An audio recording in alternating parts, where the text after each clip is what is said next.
हम आ जाएंगे, आप लोग जाइए। दिल्ली पर विराजमान बादशाह से मिलने के लिए केवल इसी बात से स्वीकृति दी कि अपने सनातन धर्म की रक्षा कर पाए, ये जो धर्मावलंबियों पर अत्याचार करते हैं उसको हम रोक पाए। श्री व्यास मिश्र जी देवबंद से लगभग 170 किलोमीटर दूर दिल्ली, अब हाथी घोड़े रथ सब थे ही, बादशाह के दरबार में पहुंचे। वहां सूचना हुई परम ज्योतिषाचार्य व्यास मिश्र जी पधारे हैं। उसने आदेश कर दिया, बुलाओ सभा में। जे ही गए तो मुखमंडल पर ब्रह्मणत्व का तेज, जो त्रिकाल संध्या करता, निरंतर भगवत आराधन करता है, कभी जवान में किसी भी व्यसन का, उसका ब्रह्म तेज सुरक्षित रहता है। ब्रह्म तेज में बड़ी सामर्थ्य, जो आजकल कहते हैं ना, क्या क्या जानो ब्रह्म तेज को, सुरक्षित ही नहीं, इसलिए उसको तुम जानो क्या ब्रह्म तेज को। अगर ब्रह्म तेज सुरक्षित है, जो कह दिया जाए तत्काल वही होगा।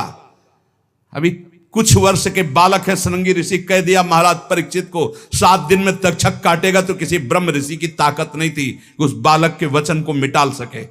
ये ब्रह्म तेज है।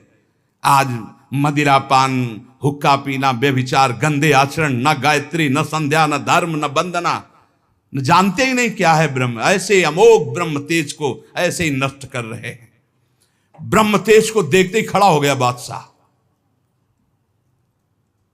ये सामर्थ्य नहीं है कि ऐसे महापुरुष के पधारने पर प्राण उत्थापन करते हैं कि बैठे रहो तुम।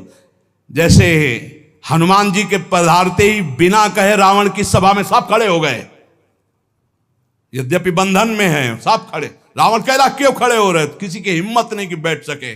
महावीर भगवान शंकर का साक्षात अवतार, महाभागवत, महान शक्ति संपन्न, सब खड़े हो गए अपने आप। ऐसे ही व्यास मिश्र को देखकर बादशाह और उनके सामंत सब खड़े हो गए। व्यास मिश्र जी ने समीप जाकर 4 नारियल अर्पित किए और राजा में भगवान का वास ऐसी भावना से नमस्कार किया।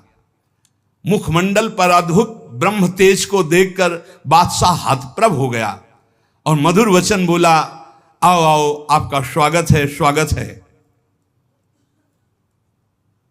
4 नारियल क्यों भेंट किए, आप एक ही दे देते। आपका आना ही हमारे लिए शुभ रहा।